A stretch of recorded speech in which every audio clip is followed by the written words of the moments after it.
नमस्कार मित्रों। क्या आपने कभी सोचा है कि जब संसार अधर्म चरम पर हो पहुंच जाएगा, तब कौन आएगा? भगवान विष्णु के अंतिम अवतार कल्कि। आज हम जानेंगे कल्कि अवतार के 10 विशेष लक्षण जो उन्हें बाकियों से अलग बनाते हैं और जिनसे आप उन्हें पहचान सकते हैं। कल्कि अवतार का जन्म कलयुग के अंत में होगा, जब धर्म का लोप हो जाएगा और संसार पाप के गर्त में डूब जाएगा। उनका जन्म संभल ग्राम में विष्णु यश नामक ब्राह्मण के घर होगा। यह संकेत है कि वे आमजन के बीच अवतरित होंगे, लेकिन उनका कार्य असामान्य और दिव्य होगा। भगवान कल्कि एक श्वेत घोड़े पर सवार होंगे, जिसका नाम होगा देवदत्त। उनकी सवारी धरती पर तेजी से धर्म स्थापित करने हेतु दौड़ेगी। यह अश्व केवल एक वाहन नहीं, बल्कि धर्म का प्रतीक होगा।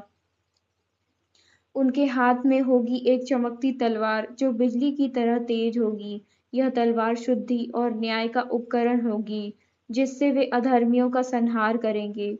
भगवान कल्कि का शरीर दिव्य प्रकाश से चमकता होगा। उनके चेहरे पर अपार तेज होगा, जिससे देख पापी भयभीत होंगे और धर्मात्मा आनंदित। वो केवल योद्धा नहीं, वे चारों वेदों के ज्ञाता होंगे। उनकी वाणी में वेदों की ध्वनि होगी और उनकी बुद्धि अद्वितीय होगी। वे उन राजाओं और लोगों का नाश करेंगे जो धर्म का नाश कर रहे हैं। उनका उद्देश्य केवल युद्ध नहीं, बल्कि संपूर्ण पाप संस्कृति का अंत होगा। कल्कि को काल पुरुष भी कहा जाता है, समय के न्यायकर्ता। उनका आगमन काल चक्र के अंत और एक नई युग के प्रारंभ का संकेत होगा। कल्कि के अवतरण के बाद सत्य युग की नई शुरुआत होगी। सत्य, शांति और सद्गुण फिर से लौटेंगे और मानवता को नया जीवन मिलेगा।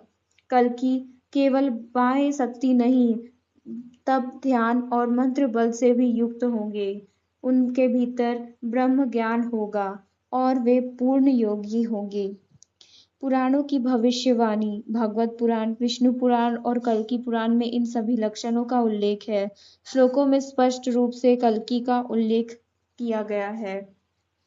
तो मित्रों, आप तैयार हैं उस युग के परिवर्तन के लिए? क्या आप इन लक्षणों के आधार पर कल्कि को पहचान पाएंगे? कृपया कमेंट में लिखिए। क्या आप मानते हैं कि कल्कि अवतार आज भी किसी रूप में गुप्त हैं? धन्यवाद।